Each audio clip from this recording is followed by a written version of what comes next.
Good Tuesday morning. Disturbing details emerging in the murders of Rob Reiner and his wife. Yes, this as new tributes to the legendary director pour in.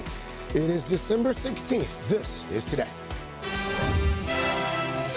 In custody, Nick Reiner in jail this morning in connection with the brutal murders of his parents. What we're now learning about the hours before the killings, the party they attended as a family, and Nick's very public battle with addiction as Hollywood continues to mourn. I'm just sending love to everybody that knew him. We'll have the very latest in a live report. Frantic search. Authorities expanding the manhunt for the gunman at Brown University, who's been on the loose now for nearly 3 days, releasing new images of this person of interest, while facing tough questions about the man initially detained in connection with the case. We didn't have enough to charge him, and we didn't have enough to hold him. We're live on Brown's campus. Chilling plot. Federal investigators arrest 4 people accused of planning New Year's Eve bombings in Los Angeles. We disrupted this terror plot before buildings were demolished or innocent people were killed. Just ahead, the extremist group they were allegedly working for and how the FBI managed to track them down. Historic flooding. A levee breach near Seattle triggers new evacuations and emergency rescues. Entire neighborhoods underwater. The region now bracing for even more rain. Al's full forecast straight ahead. Ready for takeoff. The holiday travel rush about to kick off and expected to shatter records. Tens of millions heading out for the holidays in the coming days. Straight ahead, what the airports and airlines are doing to prepare for all those passengers. Those stories, plus honoring an icon. We'll celebrate the life of beloved actor Anthony Geary, the General Hospital star behind the biggest moment in soap opera history, Luke and Laura's wedding. I pronounce that they are husband and wife. And rock the halls. They are legends of the holiday season, loved for their powerful performances. And with Christmas now just 9 days away, Trans-Siberian Orchestra is bringing that holiday energy right here to Studio 1A. Today, Tuesday, December 16th, 2025. From NBC News, this is Today with Savannah Guthrie and Craig Melvin, live from Studio 1A in Rockefeller Plaza. And a very good morning to you. Welcome to Today. So glad you are starting your Tuesday with us. And we want to get you right up to date on some major overnight developments on those breaking stories we've been covering. First, in Australia, where officials are now saying the alleged Bondi Beach gunmen were inspired by ISIS. Police saying they found 2 homemade Islamic State flags in the car of that youngest suspect. And in Providence, Rhode Island this morning, authorities have released new images of a person of interest in connection with the deadly Brown University shooting. But we are going to start in Los Angeles once again this morning, where Rob Reiner and his wife Michelle's son Nick is being held without bail this morning in connection to the brutal double murder of his parents. Hollywood and the world continuing to mourn the legendary filmmaker. NBC's Morgan Chesky joins us once again from the Reiner's home. Morgan, good morning. Yeah, Savannah, Craig, good morning. In a somber scene here outside the home of Rob Reiner. It has now been cleared by police, and later today we anticipate LAPD detectives to present their findings, their evidence to prosecutors. Formal charges against 32-year-old Nick Reiner not anticipated until tomorrow, but we are learning so much more about what led to those horrific killings. This morning, Rob Reiner's 32-year-old son, Nick, is behind bars, arrested and booked on suspicion of murder in his parents' deaths inside their Brentwood home. Nick Reiner, a suspect in this case. 2 sources telling NBC News that Nick was being disruptive and behaving strangely at a gathering Saturday night that he attended with his parents at Conan O'Brien's house. The following day, authorities responded to an emergency call from the Reiners' Brentwood home. Verifying we have 2 cardiac arrests. Once inside, authorities say they discovered the deceased couple, arresting Nick just hours later near USC's campus in downtown L.A. Nick Reiner's struggle with drugs was well documented. As a teen, he was in and out of rehab and at one point, even homeless. That period in his life depicted in the 2016 semi-autobiographical film Being Charlie, a collaboration between the father and son. I'd rather have you alive and hating me than dead on the streets. Rob Reiner spoke about that experience on Today. Making this film not only forced me to see what he was experiencing, but I think it forced him to see what I went through and what his mother went through. The tragedy prompting an outpouring of tributes from fans and friends. A crowd gathering at Reiner's star on the Hollywood Walk of Fame. And Kevin Bacon, who starred in A Few Good Men, posting this emotional tribute. The making of that movie was one of the best experiences that I've ever had on a set. For Harry Shearer, who played Derek Smalls in This Is Spinal Tap, Rob Reiner was like family. What legacy does Rob leave behind? He was a deeply caring character in his own right, and he brought that to his work. So, Morgan, going back to that holiday party that happened the night before, what more do we know about what went down that night? Yeah, Craig, it really does offer some crucial context here. That source telling us that at that party, both Rob and Michelle were kind of saddened by the actions of their son that were making other guests feel incredibly uncomfortable, saying that they were even worried about his current health. And an important note here, Nick had been living on and off again with his parents inside this very home for some time. Craig? All right, Morgan Chesky starting us off there outside the Reiner home. Morgan, thank you. President Trump's response to the Reiner tragedy just hours after the murders were announced is drawing outrage from both sides of the aisle this morning. NBC's senior White House correspondent Garrett Haake has that part of the story. Garrett, good morning. Savannah, the president weighed in on this case on social media before any suspect was named, offering his own theory of the motive behind the killing. He suggested, without evidence, that it was the Reiners' political opposition to him that somehow led to their deaths. His post shocking Hollywood, Washington, and many of his own biggest supporters. This morning, new condemnation from both sides of the aisle of President Trump's response to a Hollywood tragedy. I was not a fan of Rob Reiner at all. After the deaths of Rob Reiner and his wife Michelle, the president posting on social media yesterday morning before any suspect or arrest was announced. Rob Reiner, a tortured and struggling but once very talented movie director and comedy star, has passed away, together with his wife Michelle, reportedly due to the anger he caused others through his massive, unyielding, and incurable affliction with a mind-crippling disease known as Trump derangement syndrome.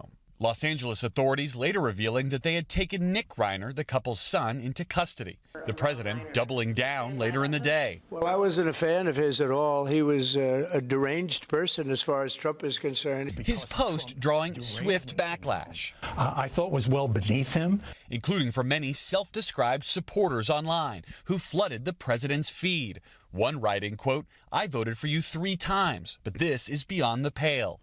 The post drawing rare criticism from members of the president's own party. A wise man once said nothing. Why? Because he's a wise man. I think President Trump should have said nothing. I thought his comments were atrocious. Others pressed for reaction. The president can speak for himself. I can tell you every family in America has dealt with mental health challenges and has dealt with addiction challenges. Many calling for the temperature to be lowered after the recent outbreak of political violence. Reiner, a major Democratic donor and political activist, had himself recently made the same plea after the killing of conservative activist Charlie Kirk. I don't care what your political beliefs are. That's not acceptable. That's not a solution to solving problems.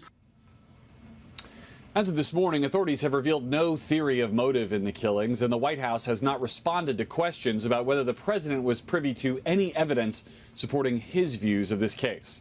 Savannah. All right, Garrett Hake, thank you very much. Also this morning, the manhunt is intensifying for the gunman in the fatal mass shooting at Brown University over the weekend. That gunman has been at large for nearly 3 days now. Authorities sharing these new images of a person they are looking to question after a man initially detained in the case was suddenly released. NBC's Erin McLaughlin is in Providence. She has the very latest on the investigation. Erin, good morning.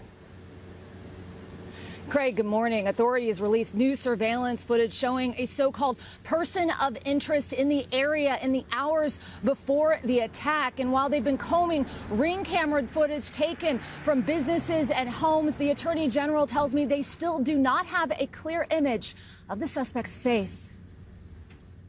This morning, authorities in Rhode Island are trying to reassure the public as the manhunt intensifies for the gunman responsible for the deadly mass shooting at Brown University. We want to make sure that all Rhode Islanders know that everything that is physically possible is being done. Police released this new footage of a so-called person of interest. The man, dressed all in black and wearing a mask, was seen walking near the Ivy League campus just 2 hours before the attack. The sooner we can identify that person, the sooner we can, I think, blow this case open. We're also learning more about the weapon used in the shooting. Investigators say several rounds were fired from a 9mm handgun. The manhunt resumed Monday with an enhanced police presence near campus. FBI agents searched through the trash, sifted through the snow, and canvassed neighborhoods around the university, looking for any new video or evidence that could lead to the arrest of the man who opened fire Saturday, killing 2 students and wounding 9. All of it coming after investigators announced they released an individual over the weekend they once believed could have been connected to the attack.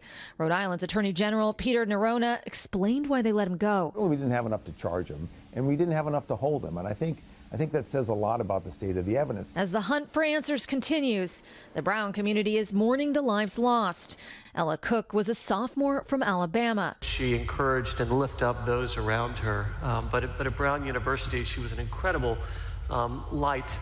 And freshman Muhammad Aziz Umerzakov from Uzbekistan just recently graduated high school in Virginia. His sister telling NBC News, "We don't want him to end up being a number. We want everyone to see his face. We want everyone to know his name."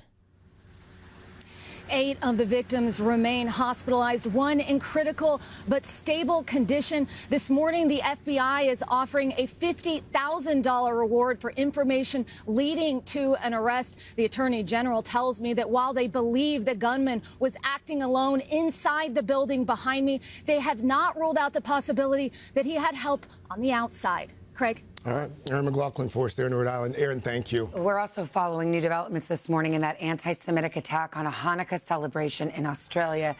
Officials now saying the suspected gunman, a father and son, were motivated by ISIS. NBC's Sarah James joins us from Sydney's Bondi Beach with more on that. Sarah, good morning. Good morning, Savannah. And yes, there's a big police presence here at Bondi Beach. We just heard a police helicopter circling overhead. As Australia's Prime Minister said, he does believe that the pair were motivated by ideology from the Islamic State. This morning, tales of heroism from Bondi Beach as Australian authorities reveal new details in the investigation. 43-year-old Syrian immigrant Ahmed Al Ahmed, who wrestled a gun away from one of the alleged shooters, visited in the hospital by Australia's Prime Minister. I think your courage is inspiring. His father telling NBC News in a phone call that Ahmed is a father of 2 who couldn't stand by when innocent civilians were targeted. As new footage emerges of other courageous bystanders who tried to stop the attack, police stepping up their investigation into Sunday's massacre at that Hanukkah celebration. Raiding the home of suspects Naveed Akram and his father Sajid, who died during the attack. Officials today saying the pair had last month traveled to a region in the Philippines known for militant activity, and that the car registered to the son contained explosive devices and homemade ISIS flags. It would appear that there is evidence that this was inspired by a terrorist organisation, by ISIS. The community remembering the 15 lives lost, from a 10-year-old girl to a Holocaust survivor shielding his wife to a rabbi. The stories of survivors harrowing. Mom Bianca Hershowitz telling us she ran past bodies in the search for her son. I was really screaming and I really thought that it was the end. Her son and his friend Kyle Koros in the middle of the terror. I just saw everyone start running and then bang, bang, bang, bang, bang. And I was like, yeah, that's a shooting, bro. We need to run. Now in Australia, a call for action not just on guns, but on tolerance. We need more than just sympathy and empathy. We need real action. Authorities say the investigation will be comprehensive and it is only just getting underway. Savannah. Sarah James in Sydney for us. Thank you. And meanwhile, back here at home, federal officials say they have foiled a suspected New Year's Eve pipe bombing plot targeting businesses in and around Los Angeles. Multiple suspects are in custody this morning. NBC's Chief Justice correspondent Kelly O'Donnell has details on this one. Kelly, good morning. Good morning, Craig. Federal officials painted a dire picture of what could have been this New Year's Eve across Southern California after they arrested members of a group that had the ingredients and detailed instructions for bomb making, ways to evade being detected that read like a movie thriller. But those accused plotters apparently did not know the FBI was onto them. A conspiracy foiled and a potential holiday bombing plot interrupted. The FBI released its aerial surveillance video. Agents say the suspects, described as being part of a far-left extremist group, were observed meeting in the Mojave Desert last Friday with supplies they needed to carry out explosive attacks in Southern California. These bombs were to blow up at the same time on midnight this New Year's Eve. At that desert work site, authorities arrested 4 suspects, men and women from 24 to 41 years old, now charged with conspiracy and possession of destructive materials. The defendants are all radical anti-government members of the Turtle Island Liberation Front. How were they stopped? According to the criminal complaint, one of the suspects passed an 8-page handwritten document to a confidential law enforcement source in November. That plan called for planting backpacks with IEDs, complex pipe bombs, at 5 locations targeting 2 U.S. companies. Target date, New Year's Eve, December 31st. We disrupted this terror plot before buildings were demolished or innocent people were killed. Officials provided photos taken during court-approved searches that point to political motivations, depicting views pro-Palestine and against ICE agents, along with bomb-making ingredients, including potassium nitrate, gasoline, and approximately 20 pieces of PVC pipe. The FBI tracked conversations among the alleged plotters, one of them saying, "What we're doing will be considered a terrorist act." Officials say more charges are expected to be filed. The suspects appeared in court Monday. They remain in federal custody and will be arraigned next month. Officials say their investigation has found signs of plotting for future attacks on ICE agents. Officials did not identify the corporate targets, but described them as logistics centers for, quote, Amazon-type companies. Craig? Kelly O'Donnell for us there. Kelly, thank you.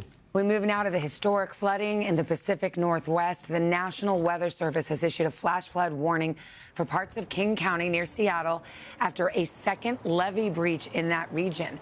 Evacuation orders are now being issued after a levee on the White River failed overnight.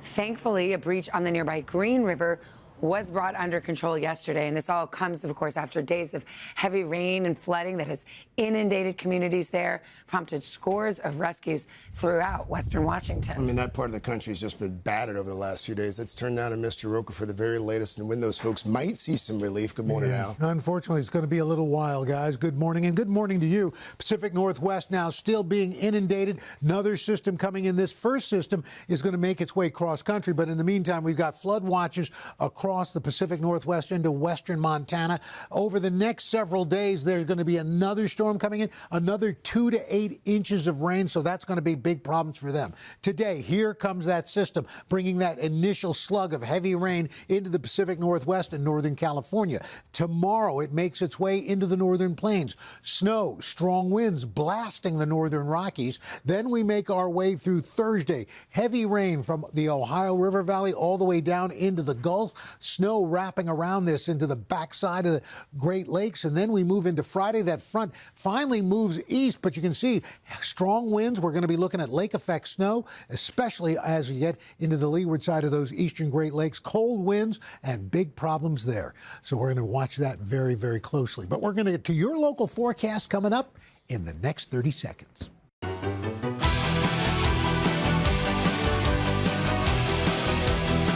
7:30 on a Tuesday morning. Oh my God. Guys, You gotta give us a heads up. We've had a lot of concerts out on our plaza. We've had every star you can name. This is going to be unforgettable.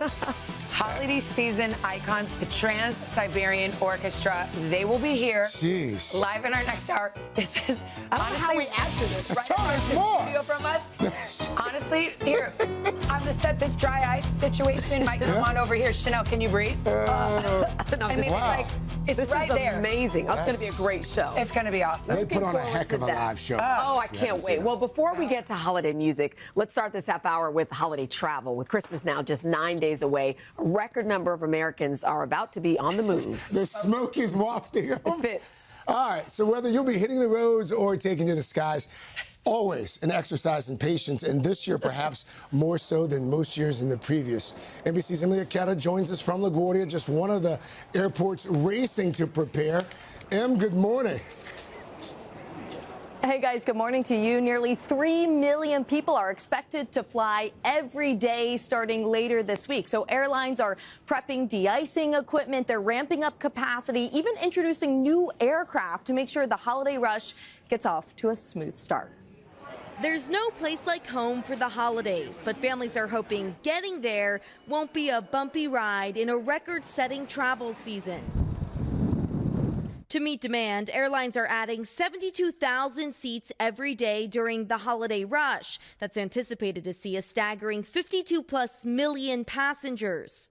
American, which is introducing a new aircraft to its fleet this week, says it spent months preparing for de-icing operations at key cold weather airports.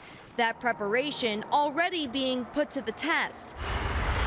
A blast of bitter cold and snow wreaking havoc across the Northeast. On Sunday, more than 10,000 flights delayed and another 1,500 canceled. I've been in JFK now for 12 hours. The Fryer family is heading to California with 4 kids and 2 goals in mind. Get to the airport and depart on time. You can pay for your bags ahead of time. You can check in ahead of time. You can make sure your seats are where they need to be ahead of time. Weather isn't the only pressure on the system this holiday season. Air traffic controller shortages remain a concern, with the FAA saying Monday it plans to hire another 2,200 plus trainees in 2026. In the meantime, officials say the best way to ensure a smooth trip through the security screening process is to arrive early and be prepared, which includes bringing a real ID or passport to avoid hiccups at security. Still, the vast majority of Americans will hit the road to reach their holiday destination, thanks in part to an early Christmas gift at the pump. The national average for a gallon of gas dropping below $3 this month for the first time in 4 years. We filling up a whole tank for less than $40 tonight. While holiday cheer at some airports has come in the form of Hertz's so-called Gold Squad, de-stressing travelers ahead of takeoff. I want to see the Gold Squad. Yeah, I'd love to see those dogs before my flight. Em, if you're somebody who might be traveling with gifts, remind folks again about the TSA rules that they should be considering.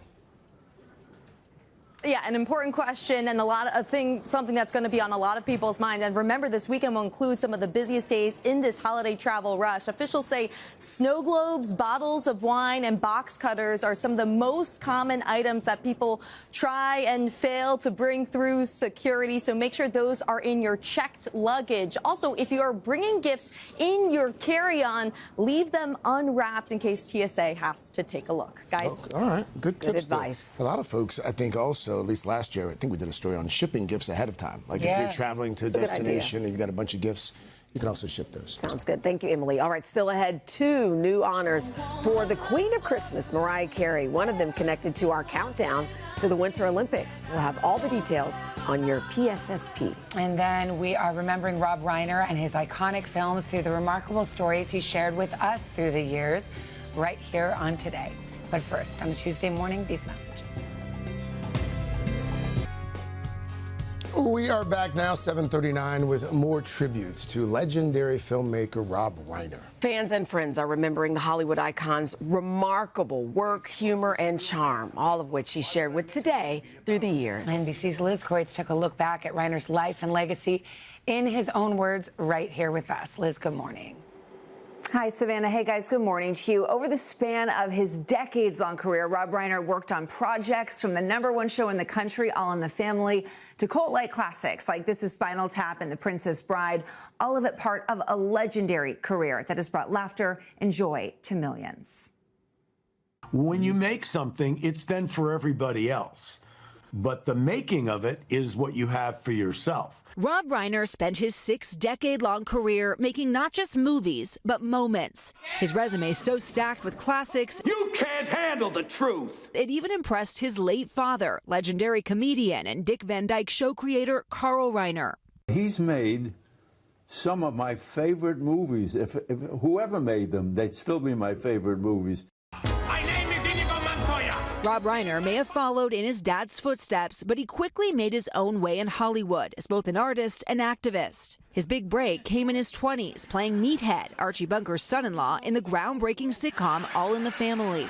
We thought there's no way this is going to become successful. But the show went on for 9 seasons, giving Reiner the chutzpah he would need to start his directing career. It took us years to get anybody to agree to do it. We sat down with Reiner just 3 months ago, where he told us how he schlepped from studio to studio trying to get his heavy metal mockumentary, This Is Spinal Tap, greenlit.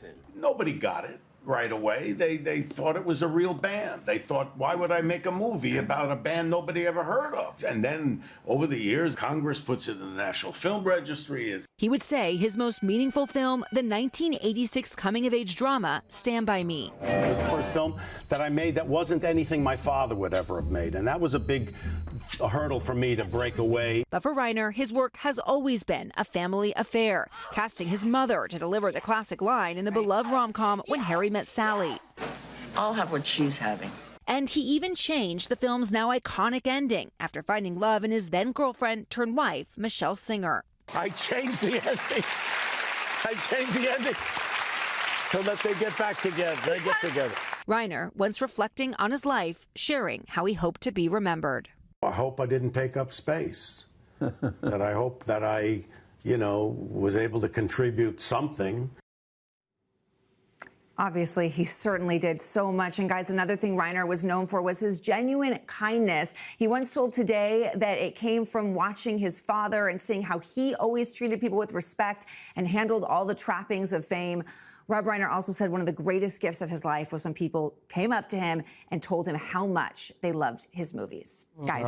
I bet he heard that a lot. For decades. I mean, just too many to count. What a contribution, Liz. Thank you very much. Mr. Reiner, you did not take up space, sir. Time now for another check of the weather. Mr. Roker, what are we looking at, my friend? Well, we are looking at record warmth out west while we still have that chilly condition here in the east. The good news is that's going to start to wane just a little bit. Denver today, 64 degrees. That's 20 degrees above average. Midland, Texas, you're going to be seeing 71, although Philly, you're 12 degrees cooler than average at 32. Charleston at 54. But then we move on into tomorrow, and those temperatures start rising. Scranton going to see 41, 55. Roanoke, St. Louis, 11 degrees warmer at 53. Provo, Utah, 51 degrees. And you can see temperatures stay nice and mild as we head on into the weekend. Chicago by Saturday are 42. Friday, New York City in the 50s. Memphis in the 60s by Saturday. And look ahead to next week. Other than maybe the Great Lakes and northern New England, where it's going to be colder than average, much of the country warmer than average. And so that may mean it's going to be a little on the tough side finding a white Christmas this year, but we shall see. That's what's going on around the country. Here's what's happening in your neck of the woods. Chanel Jones and hashtag PSSP. We have some good stuff for you this morning. Okay, the Queen of Christmas has reclaimed her throne.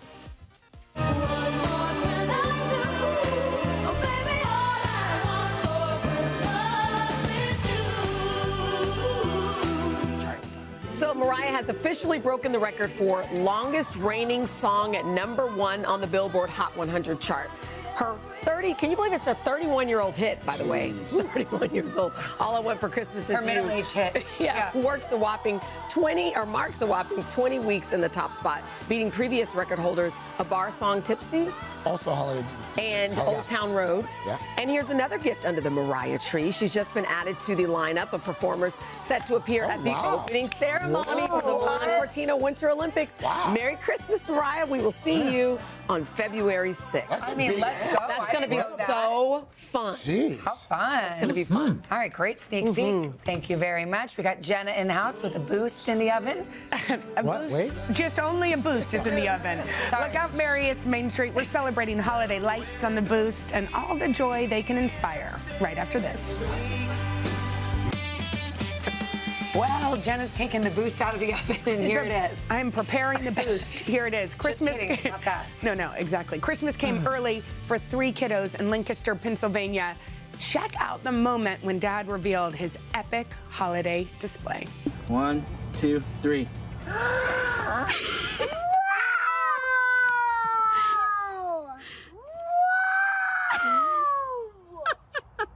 You like it?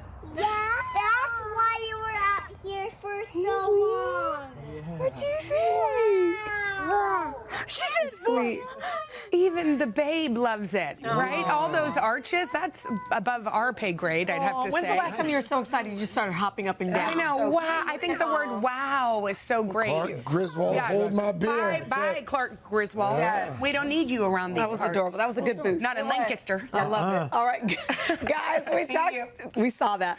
We talked about Mariah's new honor, but there's another holiday hit that just made history, Wham's Last Christmas. It's a great song. Of course, that and more ahead on Pop Start after your local news.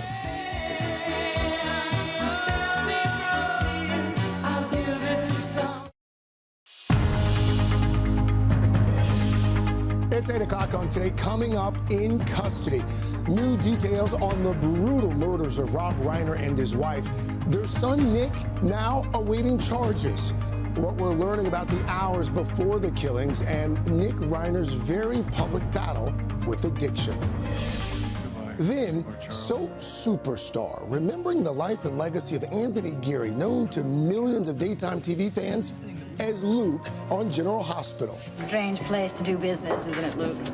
I don't tell you how to run your life, so don't tell me how to run mine. This morning, a look back at his iconic career. And The Amazing Generation, a new book flipping the script on kids and screen time, helping them take control of their devices instead of the other way around. What all parents need to know. All that plus Jack Black and Paul Rudd live in Studio 1A. Let's do it. Let's reboot Anaconda. Yes. Wait, what?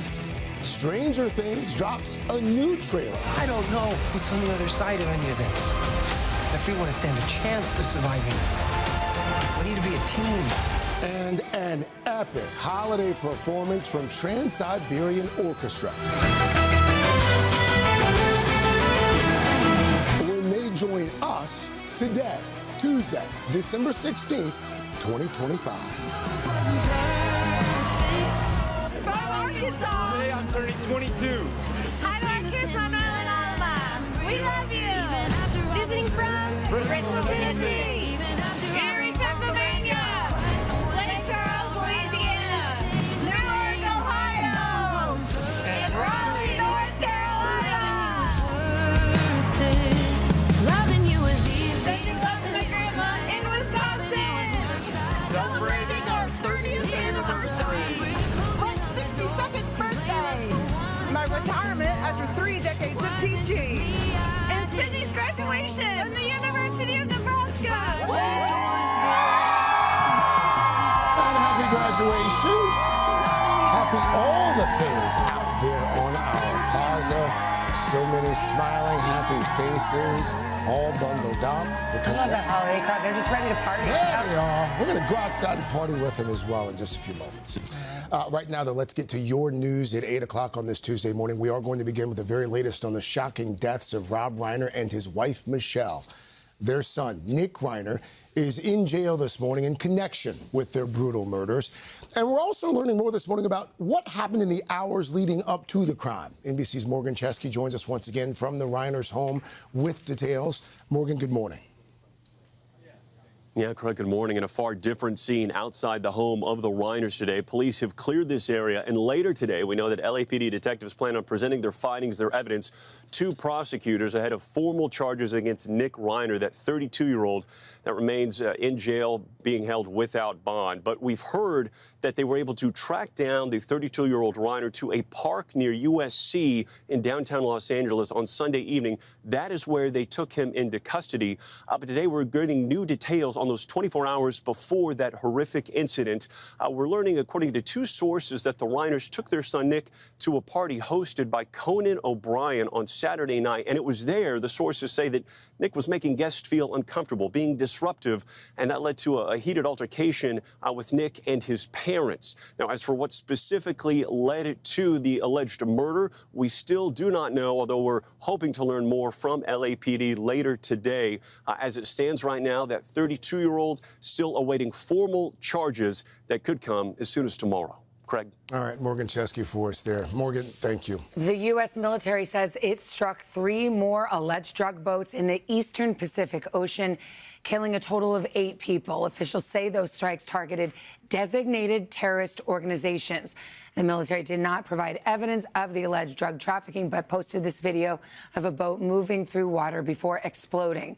The Trump administration has been facing increasing scrutiny from lawmakers over this boat strike campaign, which has killed at least 95 people in 25 known strikes since early September. Also this morning, we are remembering the life and legacy of longtime TV star Anthony Geary, who died Sunday in Amsterdam. For decades, he was beloved as Luke Spencer on General Hospital and quickly became one half of daytime's biggest power couples. NBC's Ann Thompson joins us now with a look back at his iconic run. Ann, good morning. Good morning, Craig. By any measure, Anthony Geary was one of soap opera's most successful actors.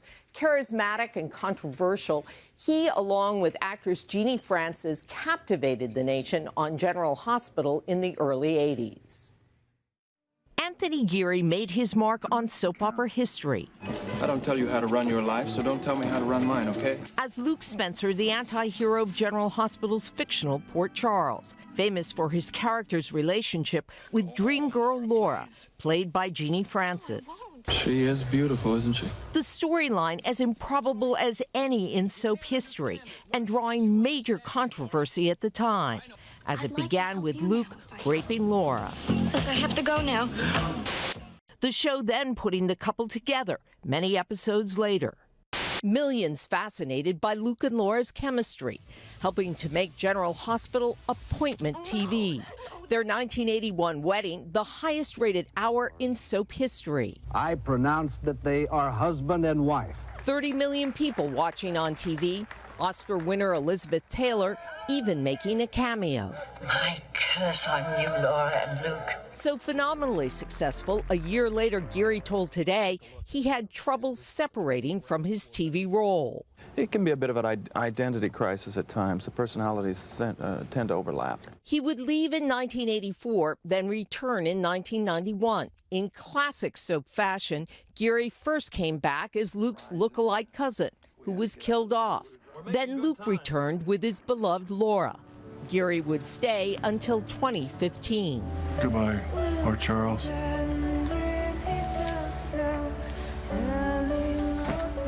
Good luck to you. As Luke, he would win 8 Emmys and the admiration of his fellow cast members. John Stamos was just 19 and on his first job when he met Geary. At that age, everything feels big. He made it feel safe. Jeannie Francis recalling how exciting it was working with Geary. No star burned brighter than Tony Geary, she wrote. He was one of a kind. Throughout his career, Geary appeared in numerous different projects across film and television, but his run on General Hospital earned him the most praise. He won 8 Emmys. Amsterdam is where Geary moved after he retired in 2015. He married Claudia Gama in 2019. My late Aunt Bonnie loved General Hospital and loved Luke. I mean, I remember probably 10 years old seeing it on the cover of People, the Luke and Laura marriage and all the whole thing. That wedding was the biggest thing on television at the time. It was. It was our royal wedding. Yeah. Thank you, Ann. Thanks, Ann. Appreciate it. To the NFL now, Aaron Rodgers and the Pittsburgh Steelers back on top of the AFC North after a dominating win over Miami on Monday Night Football. He's the guy who deserves more playing time. On third down, got it to DK Metcalf. And fighting his way for the touchdown. DK Metcalf with the 28-yard touchdown catch. Steelers go on to win it 28-15, and they move on to 8-6 on the season. Steelers back on top of the AFC North. They have not clinched a playoff berth just yet, even with that win, but they've got about a 60 to 70% chance of going. Yeah, I was thinking that same thing. Steelers Nation's excited. Yeah, they are. Yes. We are back 8-12 with one of the biggest questions parents wrestle with day in and day out. What smartphones and social media are doing to our children. Well, Jonathan Haidt and Catherine Price helped ignite that conversation with their best-selling books. And now they have teamed up on a new one, and it's aimed at a new audience, kids themselves. The book is called The Amazing Generation, Your Guide to Fun and Freedom in a Screen-Filled World. Jonathan and Catherine, good morning. Good morning, Savannah. It's like your best-selling book, The Anxious Generation, and your best-selling book, How to Break Up with Your Phone, got together and had a baby. This book, The Amazing Generation, and as a mom of an 11-year-old, and I'm in this battle every day, I have often wished there was something that spoke to the kids and made this pitch to them directly. So thank you for receiving my psychic message. Tell me about this book and what you're aiming to do. Well, what you just described, that the constant struggle, this is happening in every family in the world. Yeah. Once you give these things to your kids, they were designed to keep your kids on, and it's going to be a constant struggle. And so the Anxious Generation was about what the parents need to know, but a lot of mothers in particular were saying, is there something I can give to my child? Yes. So that it's not just me pushing on them. And so I teamed up with Catherine, who, in addition to writing about how to break up with your phone, was an 8th grade teacher. So she really was able to speak to 12-year-olds in a way that I can't. It actually, Catherine, I think one of the smart things about this is it's accessible to kids, but it also empowers kids. It kind of is saying, like, you be in charge of your own destiny here. Well, exactly, because a lot of the conversation that's happening right now is very top-down from adults to kids. They feel very lectured at, and so we wanted to have something that would actually allow kids to recognize they have a say in this, and they don't have to allow their own childhoods to be hijacked by big tech. They can make a different choice. What's interesting, and you see it in the book, and I know anecdotally you both have talked about it, but this generation of kids that say they're getting a little older now, they're in their later teens or early 20s, they don't like this. Like, they know what has been wrought upon them, and they're telling you about this. That's right. That's one of the most important facts that parents need to understand, is that Gen Z, the older kids and people in their 20s, they deeply regret this. We've done surveys to ask, are you glad you got a phone when you did? Do you wish you got it earlier or later? And what we find is overwhelmingly, nobody wishes that they had gotten a phone earlier. No parents wish they'd given it earlier. Everybody regrets having given it too early. You write in the book, nearly half of people between 18 and 27 say they wish some of the most popular social media platforms and apps had never been invented. And yet, Catherine, like so many of us who might actually agree with that, they can't quit, we can't quit. Well, exactly. And so we wanted to give this younger generation a chance to hear from the older teenagers their own regrets, so that this younger generation can say, hey, wait a second, I don't have to do that. I can protect my own brain, because that really is what is at stake, is their brain development. They're at a very vulnerable stage when they're in their early puberty. And so we wanted to give the kids a chance to actually protect their brains from these products. You know, there's a couple of counter arguments here that you've encountered, any of us trying to make these statements encounter. One of them is like, well, we had TV, you know, when we were kids, and my parents were constantly telling us to get your head out of the TV, stop watching TV. Why is this any different? Because you can't take your TV with you on the bus. You can't take it to the bathroom. You can't watch it during class. When you give your kid a smartphone and apps that are engineered to take every moment of their time For about half the kids, it will. We just got a stat yesterday. 1/3 of 8th grade girls are on social media 7 hours a day, and that's just social media. So TV could not take up literally 12 hours a day of your life. You still had to go outside and you could go outside and play. But these things, they just suck the life, they suck the childhood away. To say nothing of the algorithm that is truly designed to hook us like a drug and engage and push it farther and farther so that, you know, none of us really can put it down. I mean, so what do you say to those who say, well, look, you can't just take all tech from kids and then drop them at 18 into this wilderness like little babes, that we need to bring them up and teach them digital literacy? Well, this book is not saying that everyone should be a Luddite. It's about using technology as a tool and not letting technology use you. Yeah. So it gives you smart, practical strategies for kids to create a healthy relationship with technology when they're this age so they can carry that forward with them through adulthood. More of a policy question, but what is the responsibility of, like, the tech leaders, John? Because, I mean, we start seeing these sort of gauzy soft sell ads for teen accounts on some of these social media. Like, is that a solution, or is that more of like a gateway drug? No. What we know from all of the leaks and whistleblowers and lawsuits is that these guys lie like crazy. They tell us they're going to respond by putting on more parental controls. The parental controls don't generally work. And besides, once you get into that game, as every parent knows who has older teens, once you get into that game and you try to start using the parental controls, that's going to dominate. It's going to be conflict forever.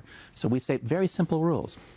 No smartphone before high school, before 14. Let's clear all of this stuff out of elementary and middle school. No social media until 16. Phone-free schools, and most importantly, far more independent play. Let the kids out. Give them back a childhood.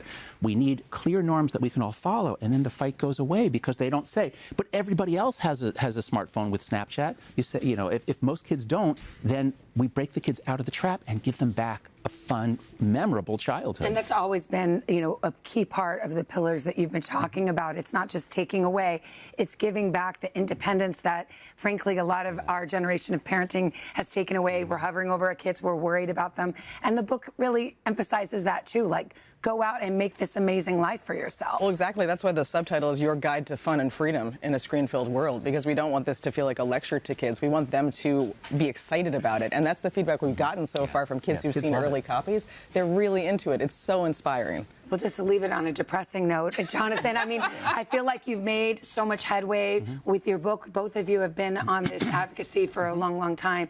And then along comes AI. How does that complicate the picture? Well, AI is going to be much more powerful, much more devastating, much more damaging. It's going to lure kids into relationships with artificial creatures, essentially. But the reason why I'm encouraged is this. When my book, when The Anxious Generation came out in March of 2024, I never expected that laws would be changing within a year. But what happened was, around the world, as soon as mothers got the book, they jumped into action. Fathers felt it too, but the mothers deeply felt their kids being pulled away by these devices. And so the fact that we've made such rapid progress, 40 states have done something about phones in schools, 40 states, lots of countries. Australia just raised the age for social media to 16. So I think we're going to win on social media and smartphones. We've got to win this, we've got to win 2026. We don't have much time. And if we can win on these issues, then we can stand up to AI and keep it out of elementary school, keep it out of toys. Parents, do not buy your child a toy with AI in it. Do not do that. Yeah. Listen, the power of moms on a mission, I mean, I have to say, it makes a big difference, and we got to stick together on it. Thank you so much, Jonathan, Catherine. The book is a must-read for kids and parents. It's called The Amazing Generation. Comes out on December 30th. You can pre-order it now. Your New Year's reading all set. Hashtag PSSP. Yes, we're going to start with Stranger... What? Oh, no. Best time of the morning. This is the full version. I'm sorry. Yeah, this is the whole thing. Extended the big version. McGill. PSSP, full plate. Yeah, full sorry. plate. I like it. We're going to start today with Stranger Things. The show's final season is dropping in 3 parts, with the first set of episodes streaming now. The next batch dropping on Christmas Day. And yesterday, Netflix released a new trailer. Guys, it's the Hawkins gang versus Vecna, gearing up for one final battle. Let's take a look. I don't know what's on the other side of any of this. If we want to stand a chance of surviving, we need to be a team.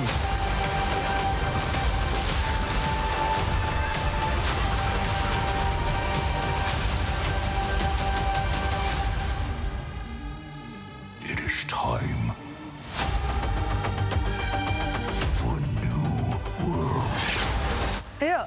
Well, What's going on? This is what they like. Stranger Things Season 5, Volume 2 hits Netflix on Christmas Day before the big finale lands on Netflix and in theaters on New Year's Eve. I love that they're making holidays Oh, they're out of pulling, it. they're stretching Nothing it out. says Christmas like that scary guy. Like Vecna. Like Vecna. Right? He was in the Thanksgiving Day parade. Vecna was Vecna. The Dormer It's God. Vecna, the right guy. The Demogorgon. They had a I do float. remember Yeah, that. they did. I remember that. The All right, next Demogorgon. up, Tom Felton, the Harry Potter star, has taken up residency here in New York as he continues a months-long Broadway run in the Cursed Child show. And guess who he was caught hanging out with at a local karaoke bar? I see my future in your eyes.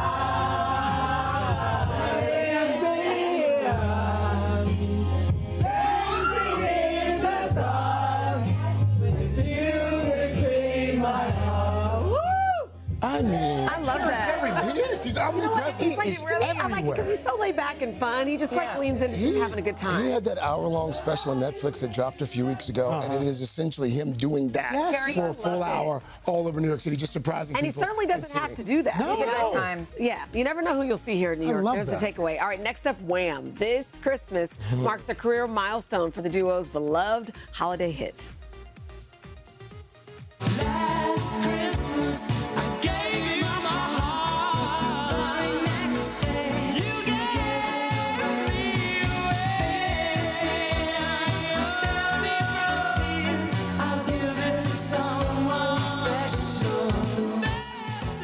We needed a Today Show karaoke for that. You could have done karaoke, JBH. That was beautiful. Well, Nobody has ever said that to me. I thought it was beautiful. Thank you, Craig. You're taking up my time. Sorry. According to the most Person never recent Billboard chart, Last Christmas is the #1 song in the world. Wow. It's the very first time George Michael and Andrew Ridgeley's 1984 classic is leading the global 200 Wow. More than Mariah.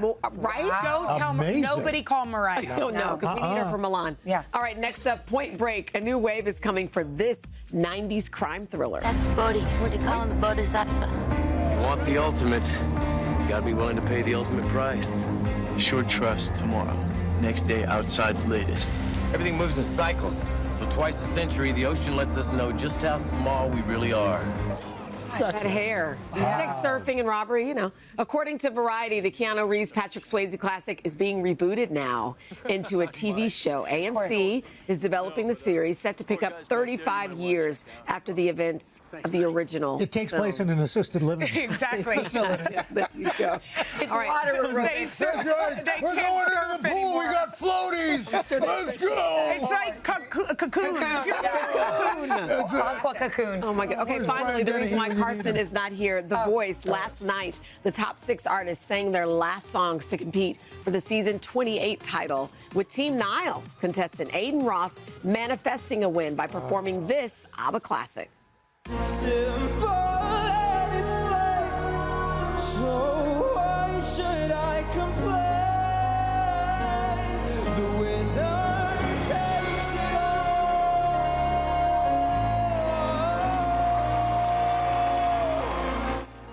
So, will Aiden walk away the winner? You'll have to tune in to the finale tonight. It kicks off with a special pre-show hosted by Adriana Maddox and Dylan Efron at 8/7 Central. Are you caught up? Savannah's like a super Yeah, fan. we're fired up. My whole it's gonna be family, so the good. kids and I have been You started watching from it. like the beginning, We didn't did. We binge Hey, watched by the all way, the seasons on I think we Peacock. got somebody real What? quick.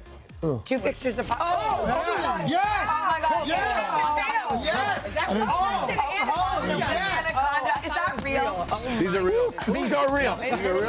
Don't worry, I'm a wrangler. After your local news, Jack Black, Paul Rudd. We're back. It is 8:30. Not only do we have the Trans-Siberian Orchestra in the house, we have some serious star power on elf duty this morning. Icons only. Paul Rudd, Jack Black, they're in the house collecting toys for us. They are teaming up in a movie called Anaconda. Hence the snakes and the teas. It's a fun adventure in the Amazon with just a few snakes. JBH did that time. My Anaconda. Yeah, right. It's okay. Do some benzo sit-ups. Look, It's please, on. look, I'm sorry. Wait, we just saw Wedding Craig. Just yeah. Sorry. This is how Craig is at weddings. That's not full wedding. Just a glimpse. It's morning TV. No one wants to see that. First, though, we do want to thank Wow in the World, Thames and Cosmos for donating 500 STEM toys to our drive. You guys continue to show up. We want you to keep going. To find out how you can contribute to the Today Show Toy Drive, just scan that QR code on the screen there, or you can do the old-fashioned way. Go to the website, today.com. All right. My anaconda don't. My anaconda don't. My anaconda don't. This is for you. That song. Two guys who need no introduction. Paul Rudd, Jack Black teaming up in a new movie. Nobody saw coming. Anaconda, by the way, congratulations. That's the first time we played Anaconda on the Today Show. Oh, my God. In 75 years history. Really? Yes, Dave Garroway didn't play it. What Brokaw? an honor. No, Brokaw never did it? Never did it. Downs? Gumbel, none of them didn't have the guts. But you guys, you brought this to us because you have a new movie. It's called Anaconda. It features what else? A really big snake. Take a look. Run! Run! What the hell is on my back? It's a long story. Just run!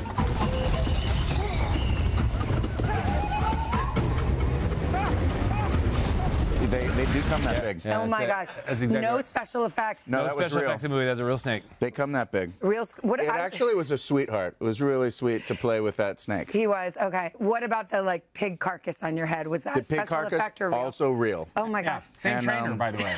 Same animal trainer. That'll leave an odor. You should have seen the sides of his van.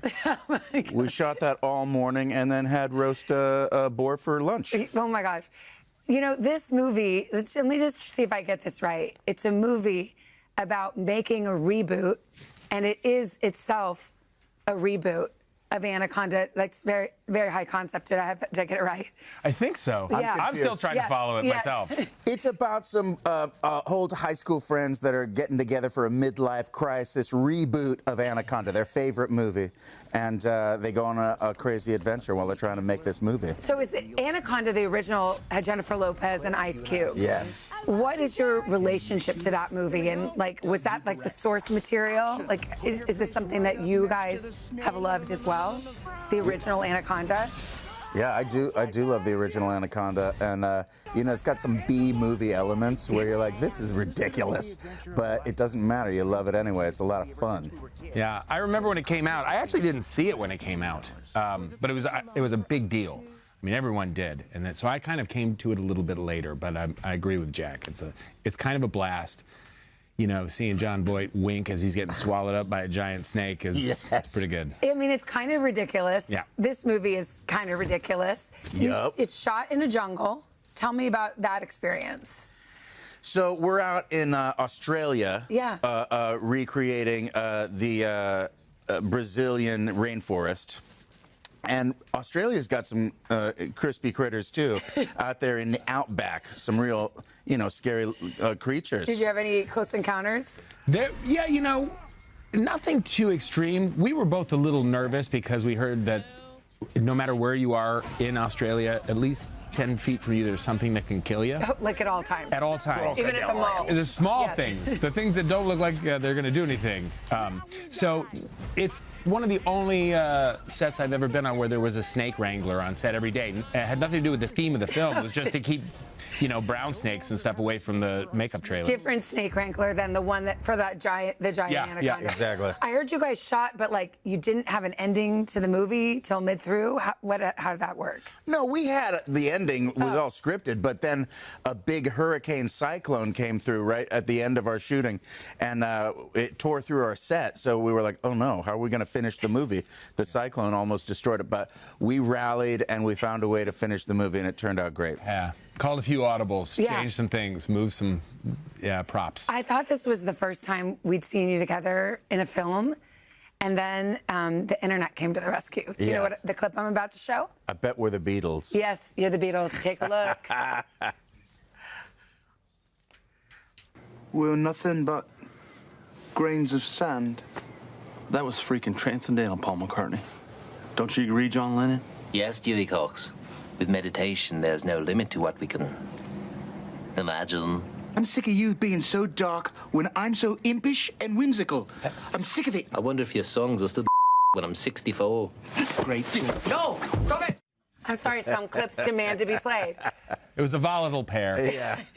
Was that when you first fell in love? Like, that was the moment? You're like, let's make a movie together. I was loving this guy's work way before we did our Beatles turn.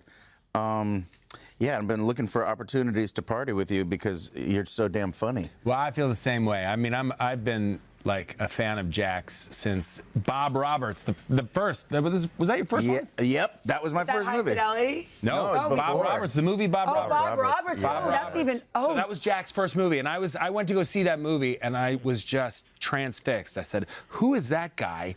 And then, I met him not that long afterward at an audition. We were both auditioning for. Neither one of us got the part, whatever it was that we were auditioning. That's right. But I heard you audition for, I think, High Fidelity, and you basically like pitched Jack for the role. You're like, yeah, I'm here, but you should really pick him. I did. I didn't get you the role, but I remember telling Stephen Frears, there's a guy named Jack Black you need to see because he kind of is this part. I mean, what's a role that Paul's played over the years that you wish you could play? Well, I really loved him in I Love You, Man with Jason Segel. Yeah.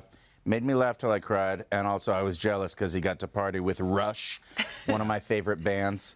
And also, whenever I see him doing like skits and sketches and little things on talk shows, yeah. I'm like, he's an artist. There's not many people that make me laugh till I cry. And this guy is one of them. I'm like, I can't believe how funny he is. You are an artist, and this talk show set is your canvas. Don't you think? Yeah, who's got paints? Yeah. Well, actually, Anaconda comes out on Christmas Day. Hilarious. People should check it out. It's a good time. In theaters, too, right? Yeah, it is in theaters. Only. Yeah. So you got to get off. You got to get your elastic pants on and just go. Get on the elastic pants. You're absolutely right. And it's a fun movie in a theater because if you're not sure when you're supposed to laugh, other people will remind you. Let you know. Okay, so that's Christmas Day. Also, I got you guys a Christmas present. What? I know you love to rock. I got you the Trans-Siberian Orchestra. Wow. They're right over there. Guitars, lights, smoke machines. It's on. Thank you. But first, this is Today on NBC.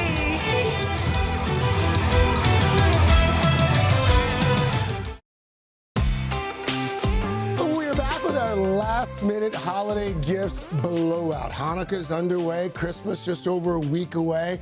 And if you're still, maybe doing that shopping, these finds are sure to help cross off those final names on the list. And most importantly, they can still get to you on time. Here to spread some holiday magic, Shop Today editorial director, Adriana Brock. And remember, her picks are very easy to shop. Just scan the QR code at the bottom of the screen.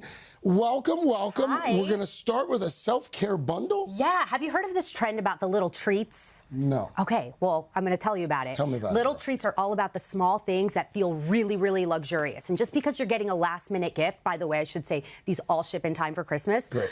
Doesn't mean it doesn't have to be thoughtful. This is so thoughtful. This is the gift of self-care. And I know you're a fan of self-care. I am. And it's that little treat that feels like a luxury. This is shower steamers. And I love these because they're low effort, high payoff. You put one of these little pucks in your shower and it transforms it into a spa-like experience. A lot of aromatherapy benefits, which can benefit your calmness. So lavender, eucalyptus. And then if you really want These are steam eye masks? Yes, if you want to level it up. I love these masks. I just discovered them a few months ago. You literally tear the pack open, and it activates with the air, and it gets warm for up to 30 minutes. I feel more relaxed already. There you go. You relax your eyes. It's great after a really long day of work. And they're really affordable, too. So this is the gift of self-care. Self-care bundle there. I use this. I have this in my dressing room right now. Okay. I used it this morning. Breaking news. Craig uses one of the #1 viral products out there. It's the Boom Boom Cream from Sol de Janeiro. And beauty sets are really popular because you're getting a lot of value. In this case, you're getting 3 products for the price of 1. Granted, they are on the small side, so they're travel friendly. Yeah. But you're getting the Boom Boom Cream from Sol de Janeiro, which is firming. You get the body wash. I mean, smell it. It smells like a vacation. That's why I use it. It's so good. By the way, that's a perfect stocking stuffer. Yes, it is. And this is great for the beauty lover in your life, and there's different iterations of it. We've got 2 minutes left. Okay. Coach wallets. Love a Coach This wallet. is a classic brand with timeless design that everybody really loves. It comes in neutrals. It's just $50 for this really small wallet. It's got the Ford card slots, a little coin compartment too. Yeah. And you know what? People love a classic gift. This is luxury on a budget, and you're getting the design that people really love and the quality you expect from Coach. Again, another perfect stocking stuffer. I know. So this would be for the handy guy in your life? This is, or the handy person in your life, right? Okay, you got to put it on your thumb and your pointer. I think we have some B-roll of how this this works. These are LED light gloves that give your hands a little bit of extra light so that you could do things like fixing, if you're under the hood of your car, fixing stuff around the house, you're in the circuit breaker. Yeah.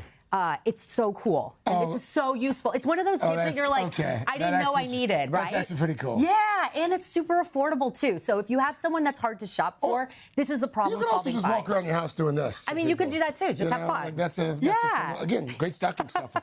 My daughter has one of these things. Okay, so does mine. And right now, all they're singing is the K-pop Demon Hunters. This is how you bring a little karaoke into your holiday party, into your home. What's your go-to? My go-to? I think I'm going to go with Big Pun. Big Pun? Yeah. We've been looking at Spotify. Yeah. Or right now in my house, it's K-pop Demon Hunters. But this is bringing karaoke to your home. It has a built-in speaker. It even has these really cool audio effects, so you can change your that's a party. it changes your voice. And it's $20. It's super affordable. Everybody in your home will love it and maybe hate it a little bit after. This is my favorite. Okay, this one's This so is my cool. Let's favorite. bring it back to 1989 when the Nintendo Game Boy came out. This is a Lego replica. So a lot of gaming fans, old and young, will love this because you're getting the replica of the Game Boy. And get this, it's got realistic features like all these buttons. You got the contrast dial, the volume dial. What's the age on that? It says 18 and up, but really this is such a cool project. I feel like you and Dell could get a lot of fun out of this. That's really awesome. And it's really affordable. It comes with the game packs. There you you got go. Zelda, little Super Mario. You could change them out. Adriana Brock, Really awesome. you bought the last minute gift And there's a kits. ton more online, too. To check out this list, the Shop This list, scan the QR code, or again, it's today.com/shop. Hey, thanks for watching. And don't forget, you can catch the Today Show every morning on NBC or take Today when you're on the go. Just follow the Today podcast on Apple Podcasts, Spotify, or wherever you listen.